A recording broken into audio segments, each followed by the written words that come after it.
As is usually the case with Friends, the one where Eddie won't go is a brilliant Friends episode. This is the 19th episode of the second season, directed by Michael Lembeck. And as always, I'm just going to go through the various plot points and different things that I think are interesting or worthy of note. So there will definitely be spoilers for things that happen in this episode. I will, of course, discuss what happens with Eddie. So definitely spoilers from now, but I won't spoil anything that happens in future episodes. And I'm going to go chronologically as I always do, so my thoughts may be a little bit scattered, but I'll try and keep them coherent. And it starts off quite casually with Joey and his word of the day toilet paper with words like cachet and jaunty.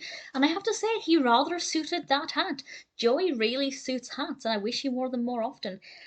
We then get one of the main narratives, and that's the Be Your Own Windkeeper book. And honestly, I don't know if I love this part of the narrative. I do like it when Rachel says, "How can you expect me to grow if you won't let me blow?"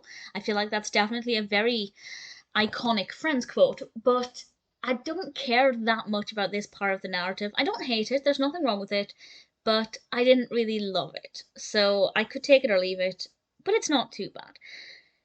Joey is also going through some problems because he's, out of work. He's having to take auditions for parts that he kind of thinks are beneath him, but Ross helps him to realize that maybe he should go for the auditions anyway. And Joey gets the visa bills, and well, he can't pay them, so it's bye bye ceramic animals, except of course Pat the dog. That of course becomes a staple of the Friends props, and it's something that's actually on the Friends tour. If you the Friends experience, if you get a chance to go to that, I thoroughly recommend it. I went shortly after COVID, so I didn't get to fully touch everything, which was a shame. But Pat the dog is definitely there, which I thought was rather delightful. And honestly, I really like the design of it. I don't believe in spending a lot of money on ornaments or extravagant decor, and I'm kind of glad that it was the cheapest option that Joey got to keep. But I do think it's a pretty good set piece. I'd love to know where it came from as well. If anybody knows if it was a genuine piece of decor that existed before Friends, I'd love to know that, or if it was something that was created for the show. We also get to dig a little bit deeper into Gunther's character here, as we learn that Gunther was Bryce on All My Children. And we don't really know that much about Gunther's personal life here. Gunther is very slowly starting to become a good supporting character, but it takes a bit of time for that. But Gunther is always really brilliant. And the main narrative from the title is, of course, Eddie refusing to leave.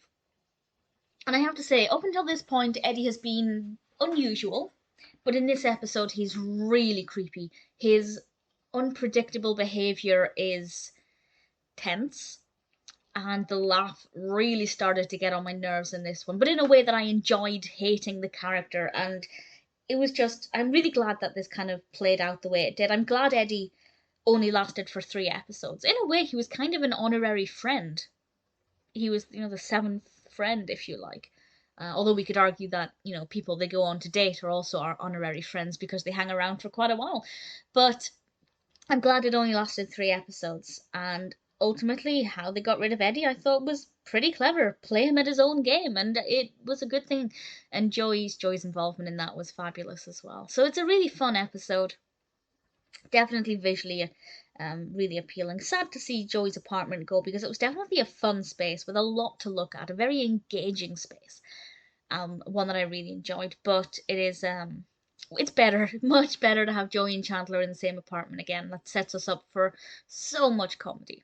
The duo are back together. So not a bad episode at all. Needless to say, it's definitely an episode that I really liked, and one that I'll always be happy to watch.